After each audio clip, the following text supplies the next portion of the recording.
Hello and welcome back to the Wrexham Way. Hope you're all doing well and looking forward to the transfer special. Sorry it's been a little while since the last episode came out. As I said, very busy over the past few days or so. We've been up and down the country for the Six Nations, my birthday, all that kind of stuff. So very busy the past few days. But it's been nice to have a bit of a mini break, I suppose, in between stuff and feeling pretty recharged and ready to go. But of course, I've not actually played this for about a week or so. So for me, I can't remember what happened when we were last here. Let's just look at the league table, shall we? And remind us. I remember. I remember.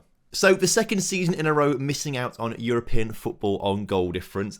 Pretty agonising, particularly when we also lost the cup final. That could have got us European football as well. It's a season to remember for the best season we've had so far in terms of league performance, but also a season to forget in terms of the bottlings. Can you call it that? I'm sure you guys will in the comment section. Anyway, if you are looking forward to today's transfer special, make sure you do drop a like on the video for me and subscribe if you are new around here. There are a few things to get through, and we're going to start off with where we need to sign players for this upcoming transfer window. For me, I think there's 4 players that we need to be bringing into the team. I think we need an improvement in the centre of midfield on the left-hand side of it. A left-footed Mazzala would be a fantastic player to bring into the team. I think we could do with a new left-back as well. As much as I love Suntesic, I feel like we could get someone a little better than him in. Although he is only 21 years old, has got time to develop still, could be a very good player as well. So I'm not adverse to putting Suntesic in at the left-back spot, but I think we could do with a better player potentially. I also think if we look at backup players as well, we could do with a backup right-back coming in, potentially to be a first-choice right-back if they're better than Neto, for example. So a right-back, and I also think a backup CDM or potentially a new starter instead of Lavia as well. I think Ostergaard and Bernal have both kind of run their course as the backup right-backs and CDMs and stuff like that. They, for me, probably leaving the club. So actually thinking about it, Ostergaard and Bernal, I think for me, can leave the club. Sione could probably leave the club, to be fair. We don't need 5 strikers, if I'm honest with you. Laurie Hopson may end up staying on the grounds that we could end up playing with wingers at some points this season, and that maybe would open the door actually to Sione staying at the club as well. But if good bids come in, we might let him go. Thad Davies, unfortunately, just never really quite developed as much as we wanted him to. His contract's up for expiry, so I think he'll leave the club on a free. And then also Rocco Spadina, again a player that I just don't quite know what to do with. Is a good player, has still got 5 stars of potential, but isn't going to get used much. 14 games last season. Maybe it's a time to set him out on loan. So they are the 4 main positions we're looking to sign. Obviously, if we get more funds at some point, then we'll try and get more players. For those 4 positions, we have, at the moment as it stands, £54 million to spend on players, which is an awful lot of money, but it goes very quickly. You know, that's only what we're looking at. 13 million pounds a player, it's not much. So hopefully we're going to make some big money on some players leaving the club. And as you can see right there are 9 bids on the table already because it is the 17th of June. In the last episode, when we had our big palaver of working out if we're in European football a lot, we actually went quite far into June. So I want to do some scouting before we start today's transfer special, which means we are actually towards the end of June now, and the transfer window has been open, and there are bids on the table for some of our players, and it's time to look through some of them and see if we should accept or reject them. Now, we'll start with the big one. Down here at the bottom, which I'm sure you can see, Pedro Pereira has had a £100 million bid made for him by Manchester United. 52 up front, 48 down the line, 30% of profit from next sale. I'm going to reject it. I'm going to reject it. Of course, he is our very best player, I would say, and got, it does say here, only 7 goals in the league last season, but he did score 13 in all competitions and get 8 assists with a lengthy injury as well. Of course, 19 the season before that, and he was playing as a false 9 for the most of the season. This coming season, he will be the advanced forward again. So for me, I think we keep hold of him. If Man United are willing to bid £100 million now, I'm sure clubs will bid more further down the line. So that one off the table immediately. Next one up, Laurie Hopson, the winger on the left-hand side of the pitch. Now, I'll be honest, I wasn't that fussed about letting him go, But when he's valued at 12 to 13 million pounds, we bought him for 12 million. And what's the bid for? It's for, if I can find it again, 12.25. I think if we can get this up to, let's say, 12.5 and 7.5 down the line for 20 million, they accept that straight away, Sheffield United. £20 million for Laurie Hopson would be a pretty good deal, so we'll accept that. There's also a huge bid on the table for Daniel Patrick from Arsenal, 49 to £50 million in the future. He's got a slight interest in speaking to them. He has also got a £70 million release fee clause for clubs in the Champions League or European football, 78 million. So someone's got to bid £78 million up front for him to leave. Arsenal are only £28 million off that right now. We will reject it, but I'm going to wait until they actually ask me to have a proper confirmation. I'm just going to try and delay it as long as possible because I don't want to lose him particularly, and £78 million is maybe achievable. Also, Benjamin Ostergaard bids for him on the table. I believe we've told him he can go for £18 million, and that's not enough money yet. So we're going to keep rejecting it until we get a bid of about 13, 14, 15 million pounds or so. There are bids on the table for Bernal, and Bernal, who is valued at 8.2 to 9.8 million pounds, has got two bids on the table, which are around that sort of level, right? If we can get a bit more from Brentford, so if we could go 7 and 7 for 14 million pounds, would be pretty good. They accept that, okay. I don't want to give the ultimatum to Aston Villa because I want to go back onto Aston Villa, who were a little bit less, but if they can give us, if we go like 8 and 8, for example, for 16 million, they're on that already. So, I mean, who does he want to go to? He'd rather go to Aston Villa. Okay, well, we'll get an extra £2 million out of him then if we reject now, or we can't reject it just now, but we'll go back in it and reject the one from Brentford to get Villa. And then Suntesic bids on the table for him, which actually are pretty big. 15 to 24, 17 to 27, 15 to 20. He's valued 24 to 33. I think I do kind of want to keep him. But if these bids could go up to 25 up front, 15 down the line, 40 million. Let's suggest 40. Which they immediately accept, and I feel like I should have gone a lot higher. He's got no interest in joining Cardiff, though. So let's not bother with Cardiff right now. Southampton he's got a slight interest in. So we know we can get 40 million off Cardiff. Can we go 30 and 20 on Southampton? And they've locked in 19 and 13 for 32 and a half. Which is more than... Wait, hang on. What do we get from Cardiff? 25 and 15, 40. Oh, it's 40 million we got from them. Okay. Nowhere near enough, so we'll reject that. And then what about the other one from Wolves?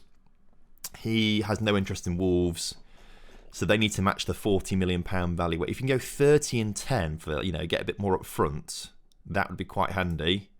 They are not going to go anywhere near that, so we'll reject it. I think we'll accept the one from Cardiff, I think we will accept the one from Cardiff, 25 and 15, 40 million. Well, let's get the money in. He won't play that much. He won't play that. No, that's Suntesic. Oh, no, I thought it was Spadina. No. Scratch this. No, I didn't mean that. I want to keep Suntesic. I thought it was Spadina they were after. No, not... Let's reject these quickly. Cardiff rejects it. No, we keep him. I don't want to lose him. I thought it was Spadina they were after. It's been a long weekend. It's been a long weekend where, I've had far too much food and alcohol and everything. It's been a heavy weekend, but it's been good. Okay, so we know positions that we want to buy. We have also got players leaving on international duty, which is pretty decent. Randy Ramhammer injured for international duty. That's fine. It's time now to look to bring some players in.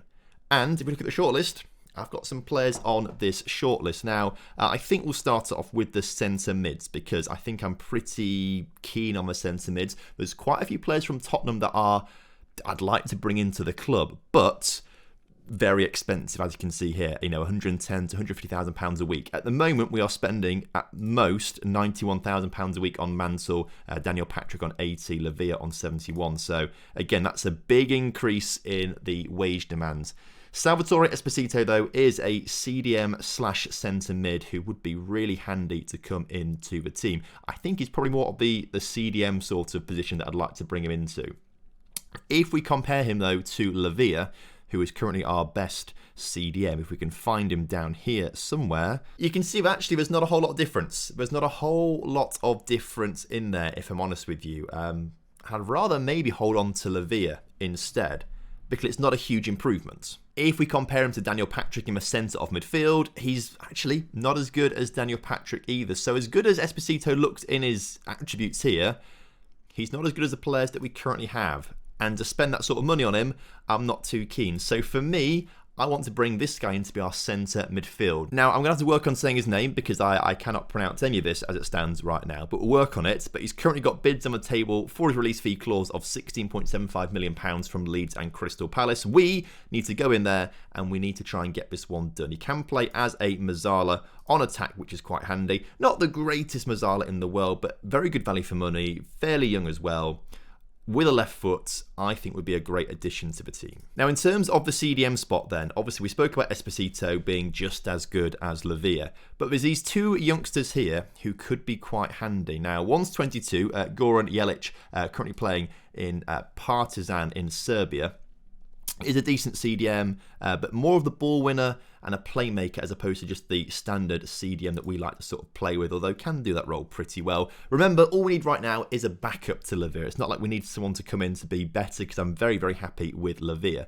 Now, if we compare him with Lavia, you can see that, yes, he is quite a backup, although not that far off, to be fair. They are very, very similar in terms of how they are rated, and with a little bit of development, he probably could be as good as him in the future, which maybe isn't good enough. We could do with better in the future, which is why I'm fairly keen on this chap here called Daniel Tappe, currently playing for Bayer Leverkusen, 6'2", 19-year-old Ivorian, looks to be a pretty decent player, but is still quite raw in a talent, only championship standard. But again, we're thinking backup, we're thinking for the future.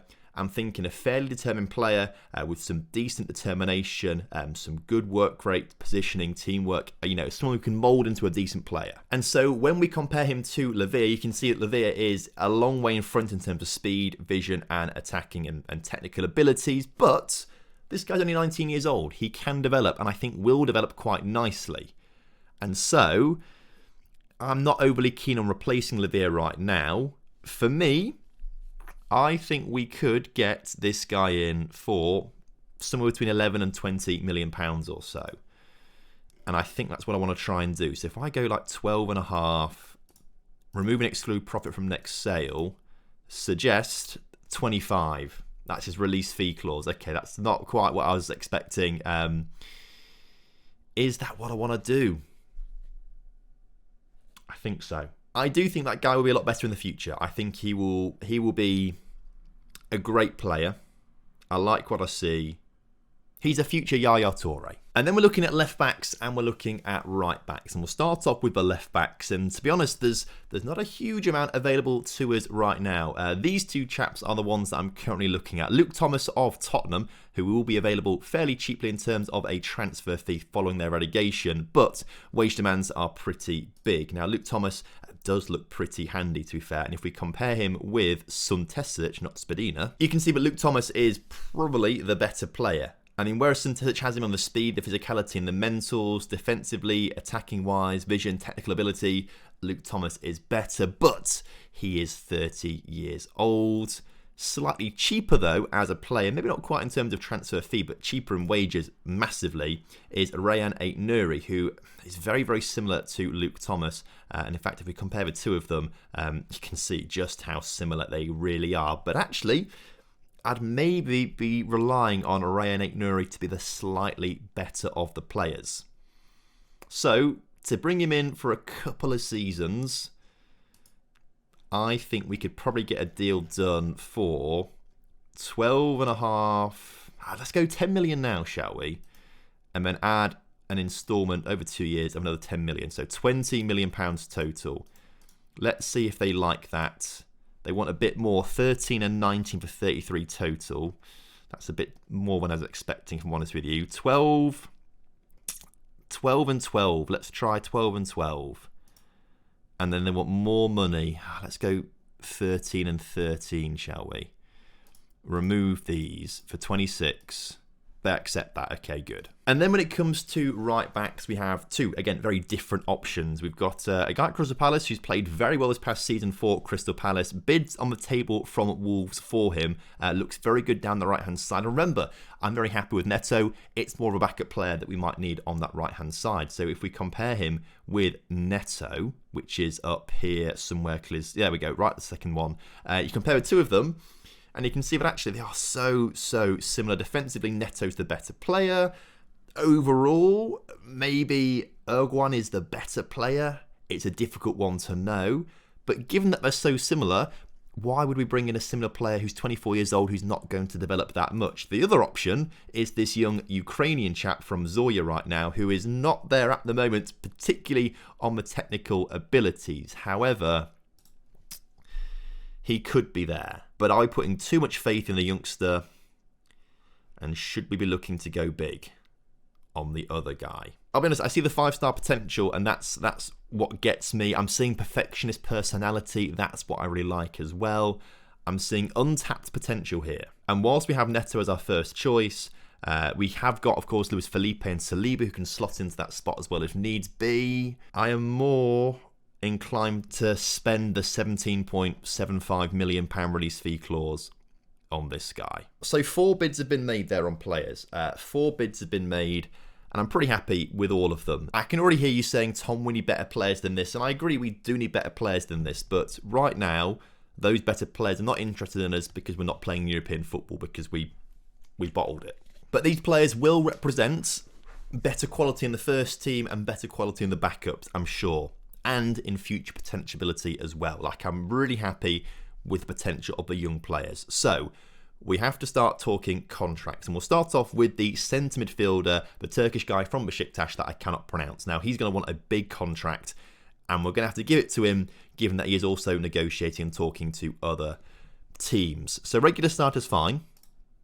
He's locked in a big release fee clause, not release fee clause, big wage rise, and that is reflective here. This guy may end up being the highest paid player in the team. But world-class midfielder, it does say there, to be fair. So you never know. Signing on fee is huge. You need to bring that down. Agent fees as high as it can go. I mean, there's not a whole lot we can do here. Wage is the biggest thing for us. We might just have to sort of take it on the chin with the appearance fees and the assists and all of that stuff. We might just have to accept it in order to get this down just a little bit, because this is going to be frustrating for us. 95, he's going to be the highest earner at the club. Will that be enough? Because I don't know if it will be or not. I look at his average ratings though. The past 1, 2, 3, 4, 5 seasons, never below a 7 average rating, playing at least 26 games a season. Like, it's good. Next up in terms of contracts is the young CDM, who's £25 million. It's a lot of money for a young player there, but again, not bad average ratings in the Bundesliga. They're making a big bit of profit on him though, aren't they? Let's see how much I like this contract. Squad player, let's get rid of the big pay rise though. And he wants 45 grand a week. First of all, let's get rid of future ways for him to make money, because we never like that. And the unused substitute fee. Maybe just push those bonuses up a little bit. 40k a week, 2 million. I don't think he'll like it. He doesn't like it. Let's again keep removing some of these ways for him to make money in the future. Oh, maybe leave the bonuses. It's this that needs to come down to 42.5. He's happy with that. Okay, that feels all right, I think. They also want him back on loan for the season. No, that's not going to be the case. The bid for Rayan Aït-Nouri has been accepted, but he'd rather go to West Ham. Okay. Now, get rid of that. Regular starter. It's actually a fairly decent contract, to be fair. I don't mind paying him that sort of money. If we can get rid of the unused substitute fee, the appearance fee is really high. That's a bit annoying. Try and bring that down to like the 22.5s. I'm not sure he'll be so keen on this. If we just up the agent fee a little bit. Yeah, not so keen on it. 60 grand, 25. That's a bit better. Okay, done deal on that one. And then the young right back looks like a very, very cheap contract for us in the grand scheme of things compared to all the others. Fringe player, that seems fine by me. But at this stage, we cannot afford the contract. Can we just adjust the budgets slightly? And does that make us pay him more? What he even wants? I can't remember what he even wanted now. It wasn't much at all, was it? Like 17 grand? Drop it to like 15. And then remove and exclude some of these. Yeah? Oh, he wants more money. Okay, well, we need to get this done and dusted, so we might have to give him what he wants, to be fair. Remove that. Remove that. Everything else the same. Oh, he doesn't like it. Okay, we'll come back at him. We'll come back in for him at some point in the future. So hopefully these get sorted out very, very quickly. Obviously, they're decent contracts. They're quite big. Clubs now want Ray and Nuri. That could be a little frustrating. At the same time, the right back situation. Now if he goes and we can't then get the young right back in, this would be a little frustrating, wouldn't it? Again, if we just quickly compare with Neto, we're seeing a very similar player here. Neto's slightly better defensively.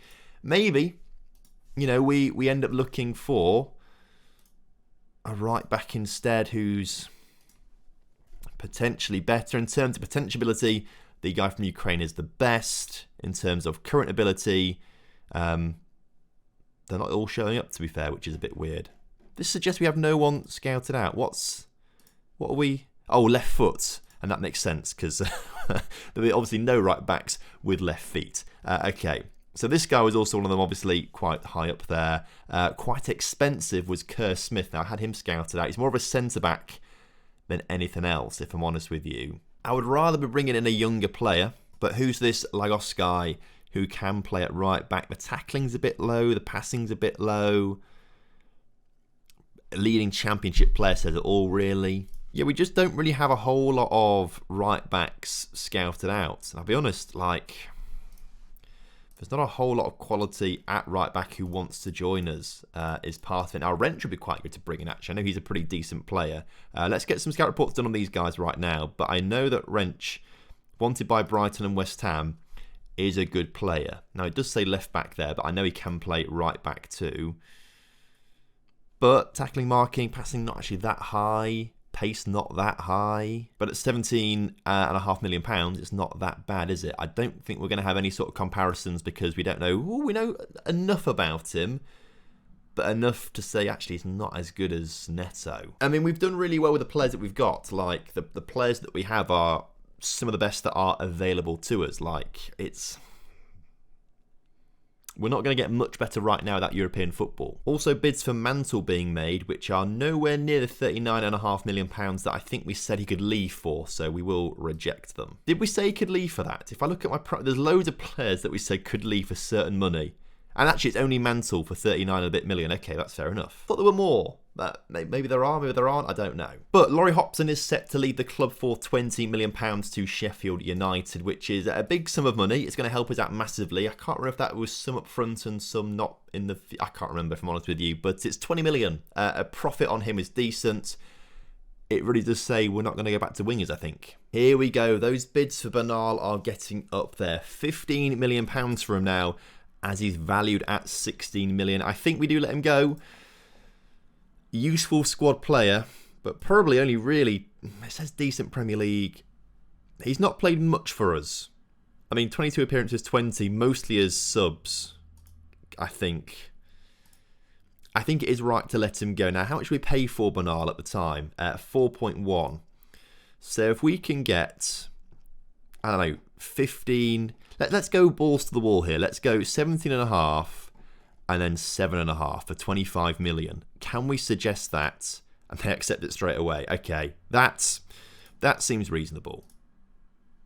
Although, how much did we accept a bid for him earlier on? From Brentford and Villa. They're well cheap. Okay, we need to reject those ones. Brentford and Villa, reject them because that's a much better bid from Wolves. Oh, interestingly, we have got work permits in the works for the Turkish midfielder and the CDM as well. Okay, so that pretty much means they're as good as signed. There's another left back here as well who I really do like and think would be a good left back for us, but valued very expensively and actually doesn't really want to join us. If we look at the transfer status, not sure about joining us. Big money, it's not enough. Also, I think this is probably a big achievement for us, actually. The season reviews come through, and the overachievers are Everton, who were predicted 11th, but finished 4th, which is supposedly more of an overachievement than us finishing 6th, even though we're probably predicted to be more like 13th, 14th, something like that. Similar sort of scale, I suppose, but the fact they've got Champions League football, maybe that makes it for them. But the fact we're not seen as the biggest overachievers is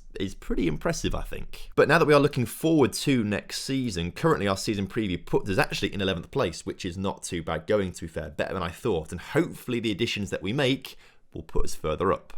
But good news. 2 signings coming into the team. Daniel Tape accepts, and the Turkish guy that I can't pronounce coming in. So that's really big for us. So welcome Tape. 2-star current ability, but 5-star potential. I see a lot of use out of you in the future. Fundamentally, a really solid player, and hopefully we'll get a good bit of game time this season. Also, the centre mid coming in as well is going to be a really solid player for us as well. A great Mazzala on that left-hand side. Finishing a little bit low, but given that the other guy scores so many goals, I can probably forgive that. So we will make you the centre mid, the left side centre mid. Of course, he's got a strong left foot and a very strong right foot, so great to have a 2-footed player in there. And then Tape can be sub 6. Also, Bernal leaving the club for a huge £25 million. So I'm happy to get some big money in there for Bernal. That's huge to get that in. So that's going to help us out massively with our transfer budget. As Rayan Aït-Nouri set to join the club now. That's a decent signing of intent this season. As much as we love Suntesic, I think just having someone a little older, a little bit more mentally focused potentially, would help us cross the line to become that European team that we need to be. I also think as a resolute player as well, he'd be a great tutor for our young left backs as well. So I'm really happy with this deal. I know maybe on the grounds of things there's nothing majorly amazing about him as a 30-year-old left back, but for me, I like him. And if we compare him to Suntesic as well, like Suntesic actually does have the mental edge, supposedly. He's got the physical edge and the speed edge right now, but in terms of everything else that we need from a player this season to do the business for us, I think Rayan Aït-Nouri's got it. I think that's a good move. And so it's probably just the backup right back that we could really do with, if I'm honest with you. Again, I'm not quite sure any of these scout reports are coming back. There's nothing, I mean, Serginho Dest would be fantastic to bring in. I'd really like him, actually. Maybe this is the guy who could come in to be the player that we need. Compare him with Neto. And actually, Neto's better. Neto's better, defensively better. But again, we are just looking at a backup player. But then you start to think, well, I do like him a lot. Another American would be really handy for us as well. Slightly younger, we have this Alejandro Frances, who currently plays for Atletico Madrid. We don't know quite as much about him. He's wanted by Newcastle, fairly cheap as well. Compare him with Neto. Neto's better, again, in most areas. And this is the thing, like, if Neto's the man to keep, we're looking for a young backup instead, aren't we? And that every single time just brings me back to that guy from, if I can find him on the shortlist again. So I can actually click on him properly. Where is it? This guy. It just brings me back to this guy again, who has no interest in signing with us now. He's just signed a new contract with Zoya instead. So, yeah, we really messed that one up 2 days ago. Obviously now, Bernal is gone. We don't have the option of Bernal. We've sold him. And so, then what? Because a lot of these players that we've got scouted out aren't that great. Particularly ones for the future. 22 won't get much better than that. 20 is not looking great. We don't know much about you. So then it does go back to the current ability and the players that we do have available to us. And maybe Desta's the best person to bring in. How much money have we got right now? We have got 23 million. So maybe a Dest is better to bring in, who can play on both sides as well quite nicely. That would be quite handy. So I think having a bit of an experience in that back line, because it's very young, would do us some good. Now, if we could do a good deal again where it's like, I don't know, 12 and then 12 down the line as well for 24 million, that might be a bit better for our finances long term, potentially. Suggest they want a bit more.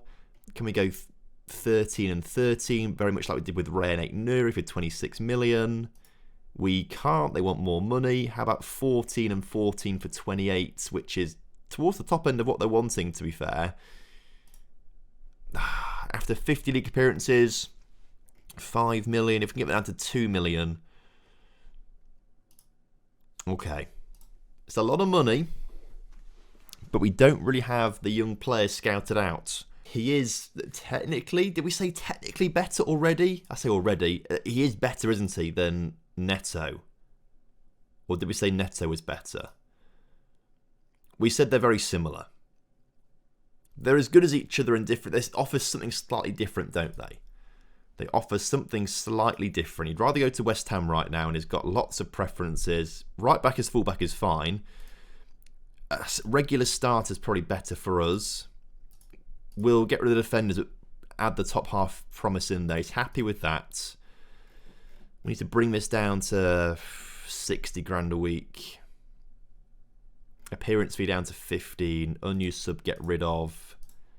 He's not happy, really. The wage is the biggest thing for us right now.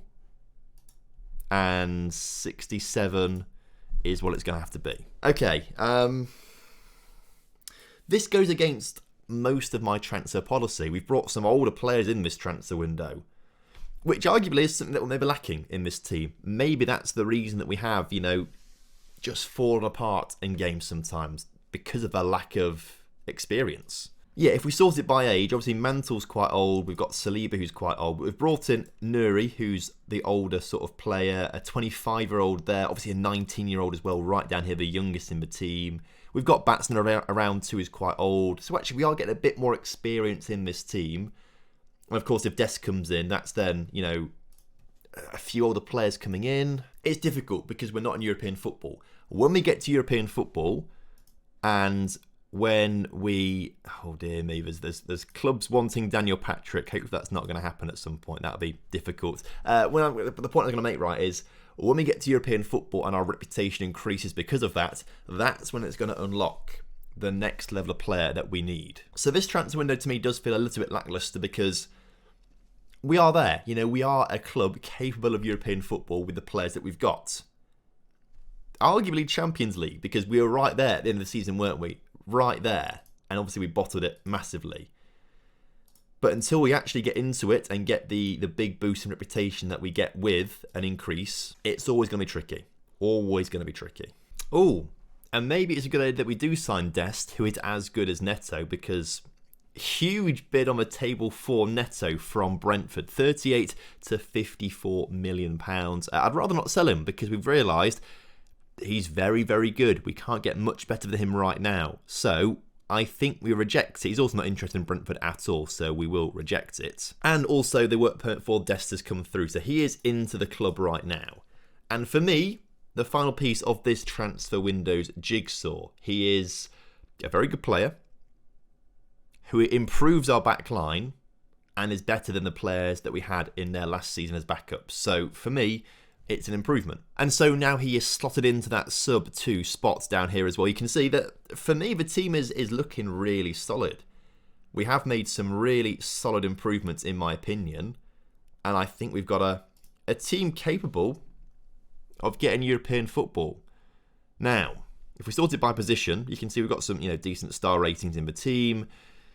Let's try and get rid of Sione. Clubs aren't going to want him much. If we just go and specify, let's see what clubs want to pay for him, and maybe the same with Ostergaard as well. Just get them off the wage bill, and then use the money that we've got here to just try and get a bit of cash going for January. Or maybe for the next season even. Because I'm aware that we need to invest in the future. We need to invest. These bids for Sione are terrible. I mean, to the point where we may as well just keep him. You know, to be a backup player should needs be. But on 45 grand a week, he's a big earner, isn't he? How much should we buy him for? 10 million. It's such a shame he dropped off massively. Such a shame. If we can get him gone for 7.5 million, that would be okay. I don't think we're going to. In terms of Ostergaard, again, the bids aren't huge. There's lots of them. Nothing. I want about 10 million for him, so I'm going to reject them all. But yeah, I don't want to make sweeping changes to the team this season because it's a team that almost got us top 4 football.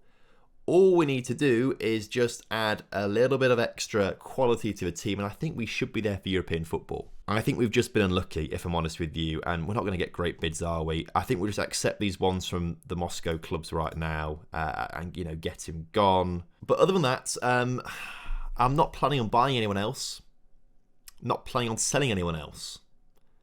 So I think as pre-season hits us right now, this will all now be about developing this team through pre-season and then try to hit the ground running for the start of the new season, where I think Man United, first game of the new season, could actually be a pretty decent start. Man United and Cardiff, potentially, they could be 2 good games to do right at the start of the season to give ourselves a test. So we are going to finish things up here for today. A little shorter than normal, potentially. Only 4 signings, obviously, but 4 great signings, in my opinion, to improve a team that's already capable of European football. We just need to get there to then unlock the new level of players that would come to the club and the success that would bring. So, thank you very much for watching today's episode. I hope you guys have enjoyed it. And of course, if you have done, make sure you drop a like on the video for me. Subscribe if you're new around here. Leave a comment down below for the YouTube algorithm. And I will see you next time. Have a good one. Goodbye.